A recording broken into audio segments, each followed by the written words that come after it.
aliens turned off nuclear weapons to show us how useless the nuclear weapons are. This is what a UFO expert claims. This is by Svetlana Ekimenko on Sputnik News, but this is not the first time we've heard about this. This has been going on for quite some time.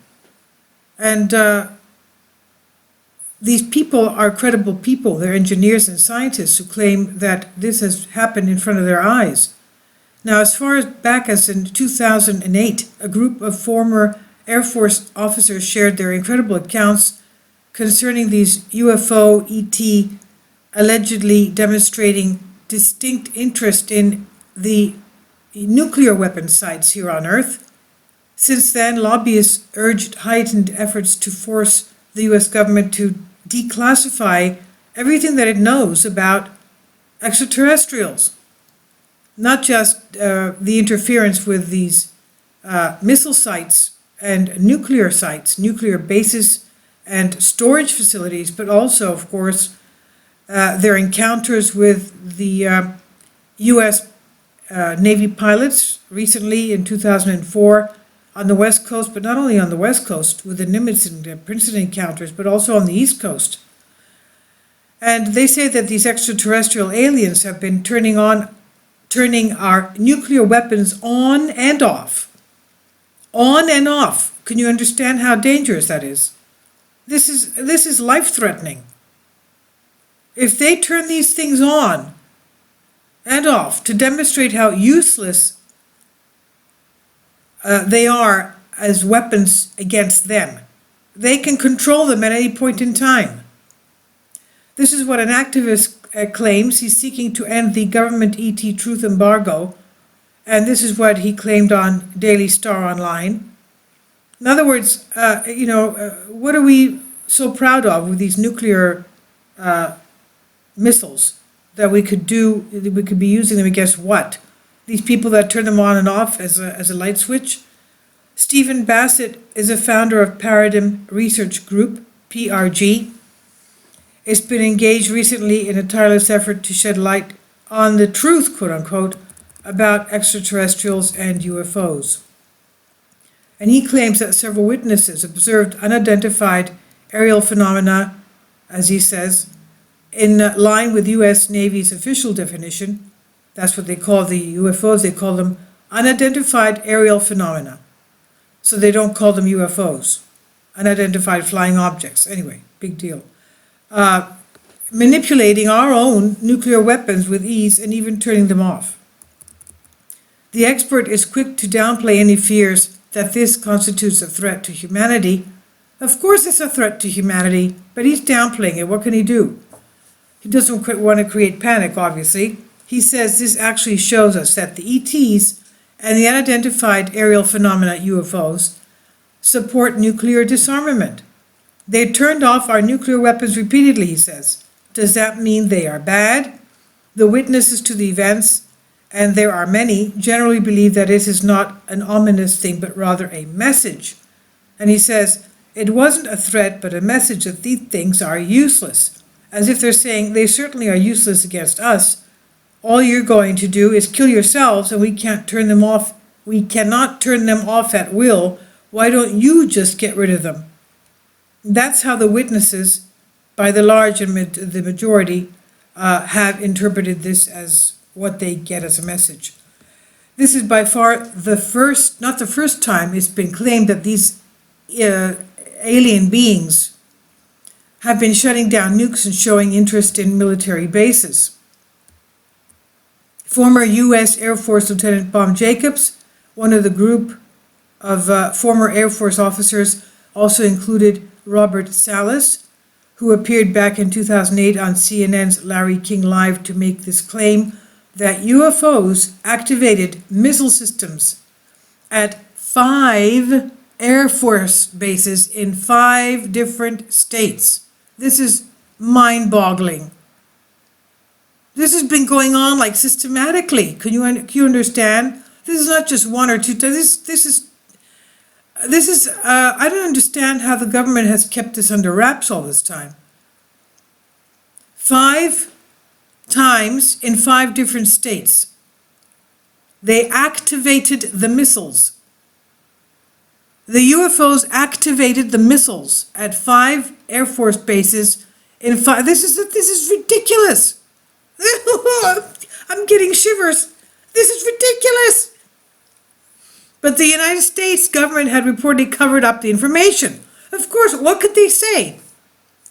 What can they say? That the biggest country, the most powerful, the most technologically advanced country in the world has these interdimensional, these extra terrestrial beings with their craft shutting down, or not shutting down, which is activating the missile systems.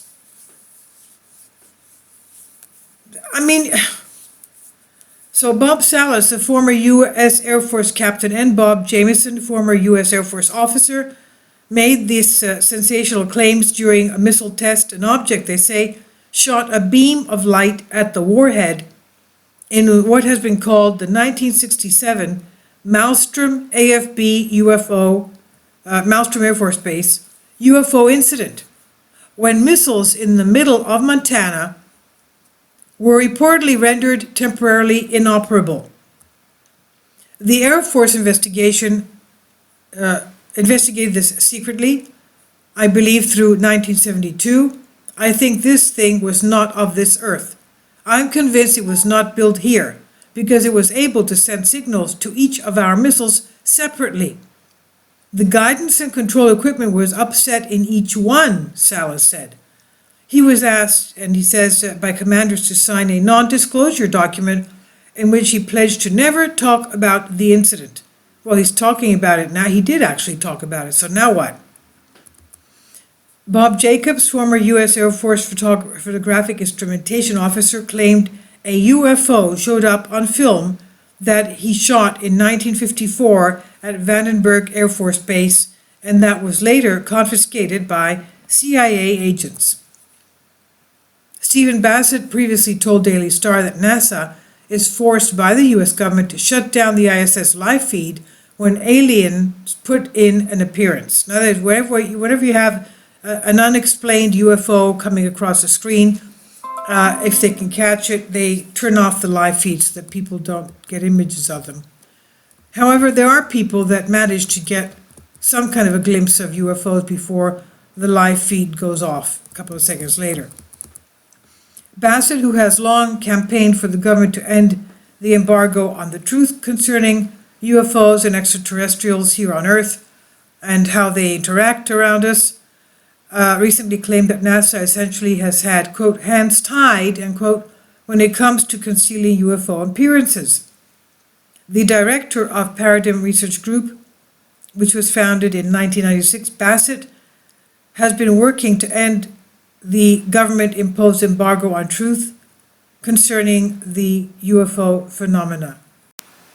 And what we're looking at here is part of a report, an excerpt from the military UFO sighting Project Blue Book, dated from the 1960s. It's a document from the U.S. Department of Defense, dated, I can't make, GMT, was it 40438Z, air visual. He had this type of observation, air visual, length of observation 12 seconds, and it was going from course south to northeast.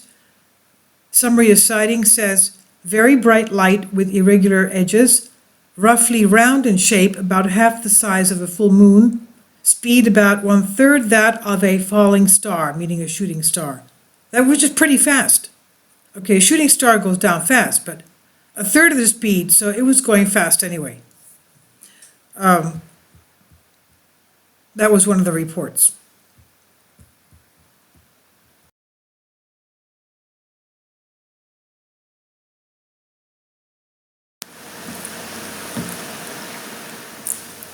If you'd like to join me on my Patreon account, you will hear content not covered by mainstream media. These riveting stories will be based on my research, and I will state my opinions and give my personal insight on diverse and controversial subjects and world events not covered by mainstream media, and not supported by YouTube guidelines. So whatever I have on my Patreon, most of those will not be on my YouTube channel. Please consider becoming a member today. More of the most significant and important videos will be on my Patreon channel. Your support helps me to continue my research and keeps this YouTube channel alive. And we depend on your support, your generous charity, because we help economically challenged families here in Athens, Greece, in Kapota, and we also help the young generation with university tuition and the community around our church. Thank you.